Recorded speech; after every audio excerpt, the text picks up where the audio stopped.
Hello? Hi, Leanne Goose. It's Nicholas Pescod from Radio Nation. Hey, how are you? I'm doing well. How are you? Not too bad. Perfect. Well, you're live on Radio Nation right now, so thanks a lot for taking the time out of your evening to join us. Oh, no worries at all. So I guess my first question for you then is, how cold is it where you are right now?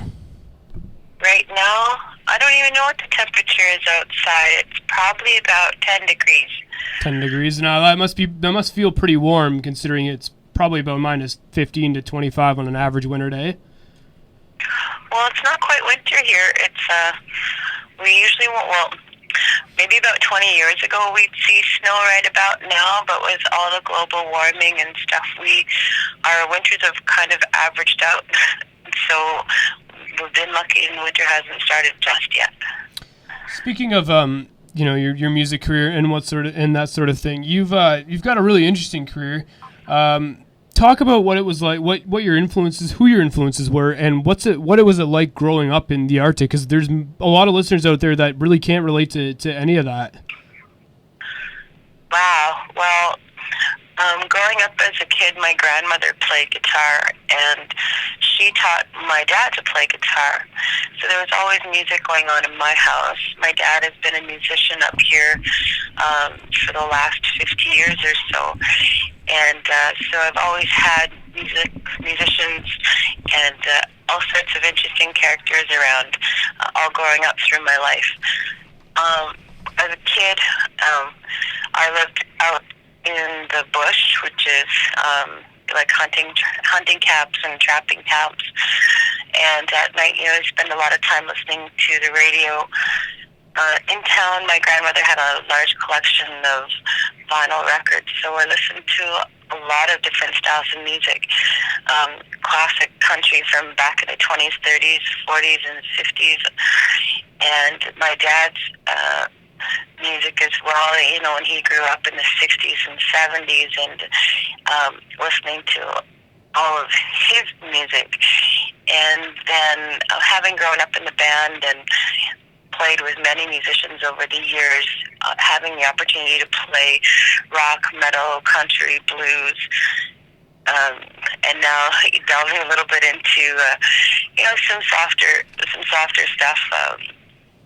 It's kind of interesting to have had not only the influences of contemporary music, but also traditional music. I come from two cultures, which is both the Inuvik, which is Western Arctic Inuit, which is different from the East, which is the people in Inuvik. We're more closely related to those Inupiat in Alaska. And I'm also North Slavey Métis, which is half Scottish and half North Slavey Dene from the Satu region. And so it's a blend of a whole bunch of styles of music and cultures that have helped influence me in my career today. You've had the opportunity to perform pretty much right across Canada. What is it like for you to go and perform in venues in Toronto and Montreal and all throughout Canada, coming from such a faraway place, in such a remote place where a lot of Canadians really have never been? I've been really, really fortunate that my career has allowed me to travel across Canada and the U.S., and the opportunity to get out of my community, which is about 3,500 people, and then into a broader audience, and far, far away from home. Sometimes can be really intimidating, but I keep thinking, we are one fan at a time, and some of the venues I've always dreamed about playing in, some of the places I've always dreamed about visiting as a little kid. You see them in books and movies, and you don't really understand what it's like to be there until you're actually there. So I've had the opportunity and been fortunate enough to live many of my dreams throughout the past few years in my life. So exciting, and you always get to meet so many fabulous people along the way. So I'm very lucky that way. Yeah, you've performed with some pretty interesting names, Ray Saint Germain, Charlie Major, Tracy Bone. What's it like to share the stage with those musicians? Well, Ray St. Germain actually, Ray St. Germain and his wife Gloria are actually my surrogate family. I lived in Winnipeg for 3 years going to school, and Ray was not only my mentor, I've spent a lot of time with them. I was his personal assistant while paying my way through school. His wife Glory was my piano teacher as well as music theory. Ray took time out and taught me performance and voice lessons, and very close with his son DJ and his daughter Sherry. Also, Tracy and I, who were friends for a long, long time, having the opportunity to get out and meet other musicians and people who've worked so hard in their careers to get to where they are, and have them as friends, is a great resource. But also, very, very fortunate that to come from the north and have a different perspective. I don't often get the opportunity to get outside here and meet other musicians. There is some homegrown talent here, and just been very, very fortunate that our paths have crossed. This past year, I've got to play with some pretty amazing people, and it's been quite an adventure.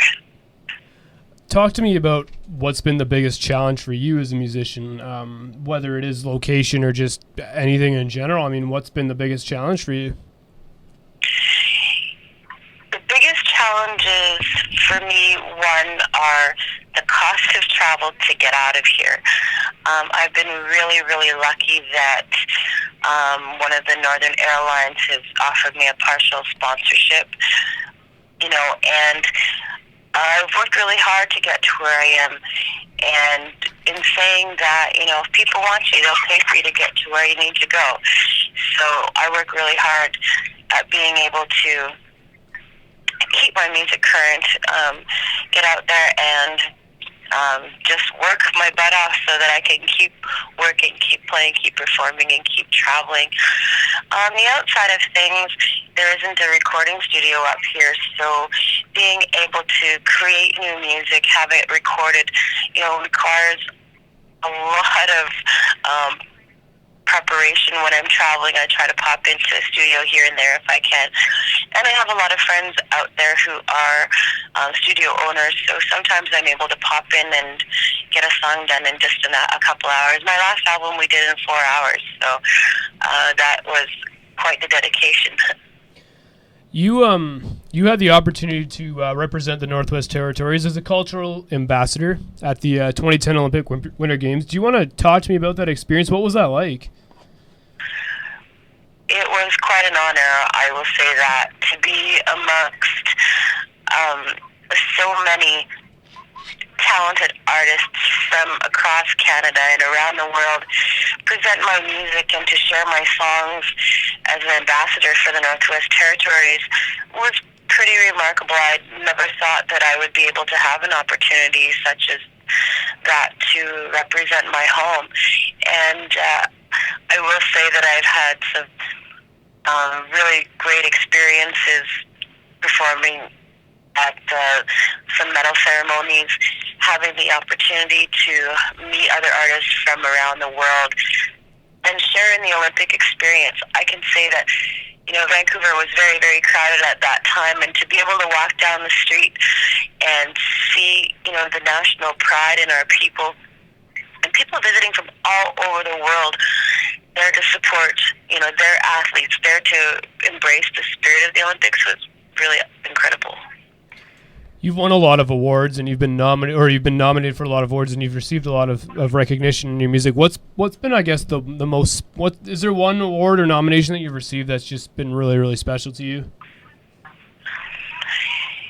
You know what? I never set out to win awards or to be nominated for anything. Each one of the nominations has been quite a surprise and an honor. I can say that from my humble beginnings in my little hometown of Aklavik, which has, I think, about 500 people in it, I never expected to have national or international recognition And I put my heart and soul into the music, and it sort of just happened. You keep putting one foot in front of the other. You keep working hard at, creating your music, playing the venues, taking, great shows and playing some pretty not so great shows. Trying hard to keep out there and stay current with marketing and promotion, which is much easier now that a lot of things are online and you don't have to actually be on the ground pounding the pavement, so to speak. I can say that each nomination for each award show has been thrilling and quite an honor. I never ever thought that making music here would turn into those things, and I keep doing it every day, and I try not to let that stuff get to me. You've performed, or you said you've performed across the United States. What's it, I guess, like from an Arctic perspective to come down and perform in Indigenous and Native sort of events in south of the border? What's that experience like? How different is it from the Arctic experience?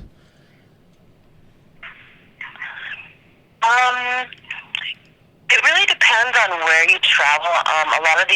I don't perform exclusively at Indigenous events. I make a point of not trying to limit my music to just an Indigenous audience.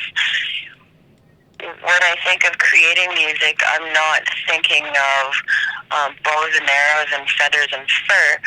I'm thinking about, trying to relate my emotions and intent in my songs to people in general. So having the opportunity to travel and perform my music in any audience, the experiences can be vastly different. Sometimes you're playing in a great big arena. Other times you're playing in a soft seat theater, and other times you're playing in a dirty old bar. I'm more after the opportunities in being able to reach new fans, find new performance opportunities, places to play, and looking for that unique experience. I can say traveling to Albuquerque, for example, great experience to be able to go there, try new foods, meet new people, meet new cultures, check out the landscape, and then being able to go, to Buffalo, New York, and hang out and, see the amazing musicians in that area. For me, it's more about the people. Fair enough. That I wanted to switch gears here a little bit on the show. We like to do this thing where we have guests on and we ask them fun, quirky questions, just sort of like get to know you kind of thing beyond just like your music career. So the first question I'm going to ask you is, in your free time, what do you like to do besides music? Wow, I rarely have free time. I also work as a physician recruiter. So my job here in Inuvik is to actually recruit doctors to come north. And so I do that. I'm also executive director for Music NWT. I also travel and do workshops, teaching music theory, music basics, voice, and I'm a mom of two. I've got my two boys who are 14 and 12, and they keep life really exciting and very interesting. On the outside of things, in my free time, there's a lot of things to do up here. You can go picnicking, you can go berry picking in the fall time, going out on the boat rides in the Mackenzie Delta. Wow, what's not to do? What is one of your favorite childhood memories? Favorite childhood memory? One of my favorite childhood memories is traveling out by boat to the Arctic Ocean. My grandmother used to set up a whaling camp every year where they hunted beluga whales, and being out there for a month on the ocean, sleeping in a tent at night, having the freedom to run around and basically have my days free. You don't really need much supervision. There are no strangers out there, so no possibility for abduction. And you're on the tundra, so people can see you running as far as your possible little feet can carry you, and still being able to be in safe range of being at home. Picking berries alongside my grandmother, and those things are cherished memories to me. What is one place in the world that you would absolutely love to go and visit? One place in the world that I absolutely love to go and visit? Wow. I would love to go to New Zealand and Africa. And who wouldn't want to go on safari in Africa? But yeah, my top two so far. Where is I guess one place then that you'd really like to perform? You've performed a lot over, a lot of places. Where's one place that you'd love to perform? You know what? I think it would be really cool to do a large festival over in Europe, or in the UK. I think that would be really cool to play like Glastonbury or something like that. Whether it'll ever happen for me or not is a whole other thing, but I think that would be really cool. Musically, what is the next step for you as a musician? I guess whether it's releasing new material or going on more tours, what's sort of the next step for you?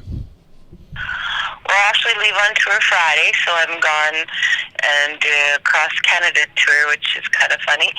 I do that, and I leave, and I'm going to Yellowknife, Fort Providence, Regina, Ottawa, and Iqaluit, back to Yellowknife, and then home again. Working on album number 3, and so I've got most of my material set aside for the new album.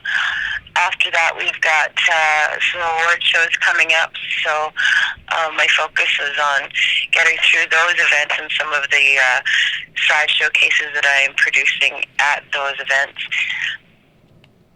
And then lo and behold, it's Christmas time, and time to hang out and spend time with family. My final question for you tonight is, for those listening out there, because there are a lot of people listening right now that are never been to the Arctic, will probably never ever go to the Arctic. What is one thing, having lived and grown up and experienced the Arctic, what is one thing that I guess you'd like to say to the people out there that are thinking of coming, visiting the Arctic, or have never ever considered going? What's one thing about the Arctic that people just don't know?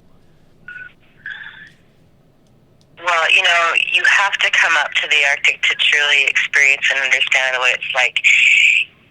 You can't watch ice road truckers to get the full experience. Some of the stuff that you see is often quite dramatized and not the real authentic experience. If you want to come up in the summertime, we've got some amazing festivals here. We've got a hands-on arts festival like the Great Northern Arts Festival that happens here in Inuvik, where you'll be able to attend workshops on learning how to carve and paint and do moose hair tufting, fish scale, dyeing, which they create pictures out of. There's all kinds of adventures like dipping your toe in the Arctic. You can go fishing. You can have the experience if you're a hunter. In the wintertime, being out on the ice road, viewing the northern lights, and getting out there and really digging in with the people. You come to the north, and it's not like visiting the south where you're walking down the street and nobody talks to one another. Here, everybody says hello to everyone else. And coming up to the north, you will have a unique experience in being able to build one-on-one personal relationships with people that you meet here. Oftentimes, you'll find that our northern hospitality is renowned around the world for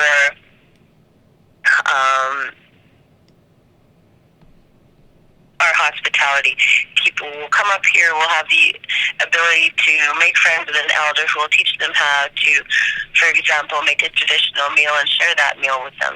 You'll be able to go and buy arts and crafts from the artisan that you'll meet that same day.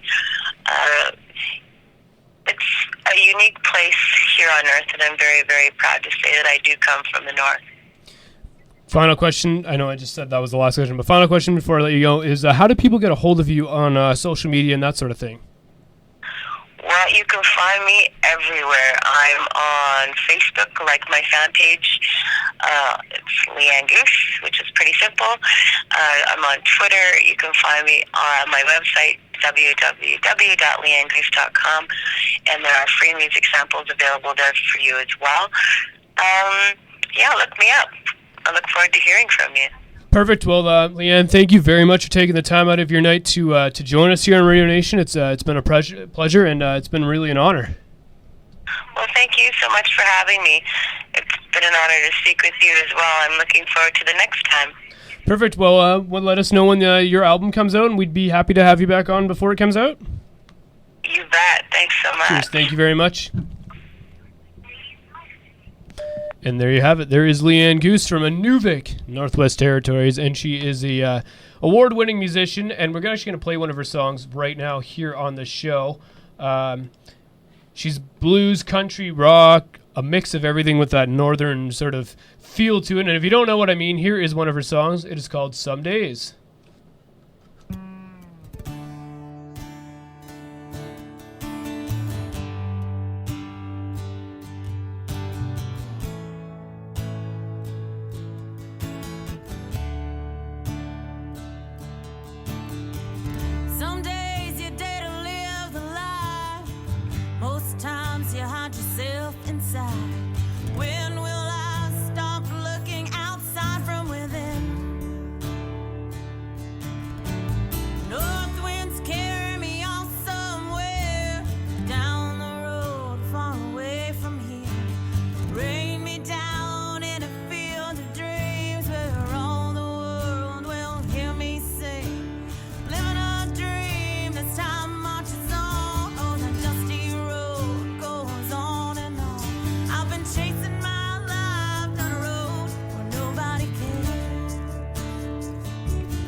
And there you have it. There is Some Days by Leanne Goose. What a great song that is, actually.